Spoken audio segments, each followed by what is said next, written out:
আমরা আমরা এখানে রাউন্ড দিচ্ছিলাম, হঠাৎ আমাদের ইমার্জেন্সি থেকে একটা কোড বই অ্যানাউন্স হলো যে দুজনকে একজন মানে গুলিবিদ্ধ অবস্থায় নিয়ে আসা হয়েছে। তো আমরা নিজে ছুটে এসে দেখি চন্দ্রনাথ রথ, যার আইডেন্টিটি পরে জানা গেল, কারণ ওনার সঙ্গে আরেকজন যে ছিলেন তিনি নামটা বললেন, হি ওয়াজ বট ডেড, কারণ ওর বাঁদিকে দুটো গুলি লেগেছেন। আরেকজন যিনি ছিলেন তার মানে তিনটে গুলি, একটা ডান হাতে, ডান দিকের বুকে এবং পেটে। ওকে আমরা সঙ্গে সঙ্গে ইমিডিয়েটলি রিসাসিটেট করে ফ্লুইড চালিয়ে স্যালাইন দিয়ে প্রেশার ওষুধ দিয়ে আমরা এখান থেকে অ্যাম্বুলেন্সে করে একটু শিফট করেছি। সঙ্গে সঙ্গে বিজেপির কর্মসমর্থকরা এসেছিলেন, ওনারা প্রচন্ড রকম সাহায্য করেছেন। ওনাকে আমি যতদূর শুনলাম অ্যাপোলোতে শিফট করা হয়েছে, কিন্তু চন্দ্রনাথ রথকে কোনোভাবেই বাঁচানো যায়নি। যখন উনি এসেছেন অলরেডি ব্রড ডেড। আরেকজনের গুলি লেগেছে বুকের ডান দিকে, পেটের ভেতরে এবং ডান হাতে, তিনটে গুলি লেগেছে।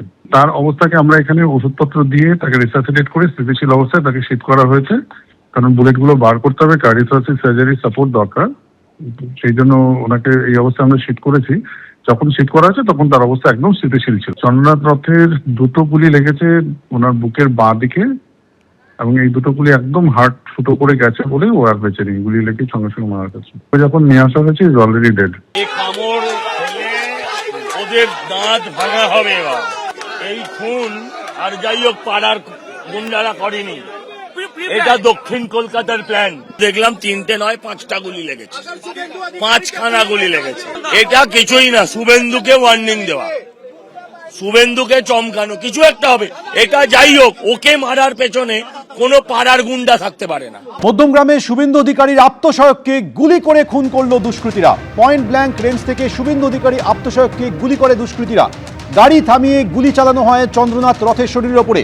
হাসপাতালে নিয়ে গেলে মৃত বলে জানান চিকিৎসকরা।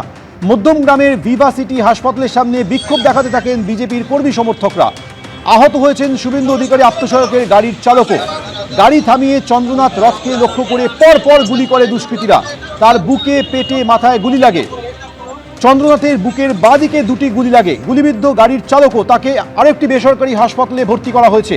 আশঙ্কাজনক অবস্থায় বেসরকারি হাসপাতালে জরুরি বিভাগে রয়েছেন গাড়ির চালক। গাড়ির চালক বুদ্ধদেব বেরার 3টি গুলি লেগেছে বলে হাসপাতাল সূত্রে খবর। একটি গুলি যকৃৎ ফুটো করেছে, একটি গুলি ফুসফুসে ঢুকেছে, আরেকটি গুলি তার ডান কাঁধে লেগেছে।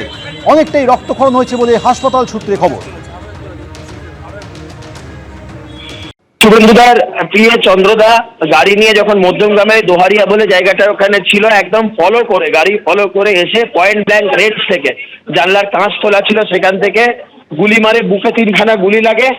একদম এ ঘটনা ঘটিয়েছে, আমি আপনাদের বলছি, মমতা ব্যানার্জি এবং অভিষেক ব্যানার্জি। কাউকে আমরা বাংলায় ভদ্রতা শৃঙ্খলা রাজনীতি এতদিন করে এসেছি, এর ঘটনার পরিণাম তৃণমূলকে ভুগতে হবে। এই চন্দ্রদাকে যেভাবে ওরা খুন করলো, আমরা কিন্তু ছেড়ে কথা বলবো না। গাড়িটা দোহারিয়ার ওখানে তখন দাঁড়িয়েছিল, এসে চন্দ্রদা কলকাতার দিক থেকে এসে দোহারিয়ার ওখানে ছিল। আমি যতটুকু শুনলাম, আমি একটু আগে বিভা সিটি হসপিটালে এসেছি, এখানেই চন্দ্রদার এমার্জেন্সিতে মৃতদেহ শায়িত, 3খানা গুলি বুকে। আমি কিছু বলার মতন অবস্থায় নেই আপনাদের কাছে। বাইকে করে এসে কিছু জন ছিল, এক্সাক্ট নাম্বার বলতে পারবো না, পুলিশ খুঁজে বার করুক। এবং এটা আমাদের যতদূর যা খবর পাচ্ছি অনেকক্ষণ ধরে ফলো করে এটা ঘটনাটা ঘটানো হয়েছে। এবং আমি আপনাদের বলছি, এতে কোনো সন্দেহ নেই, ঘটনার পেছনে অভিষেক বন্দ্যোপাধ্যায়, মমতা বন্দ্যোপাধ্যায়ের সরাসরি যোগাযোগ আছে। আমরা চন্দ্রদার মৃতদেহ ততক্ষণ অবধি দাহ করব না যতক্ষণ না অবধি দোষীদের খুঁজে পাওয়া যাচ্ছে।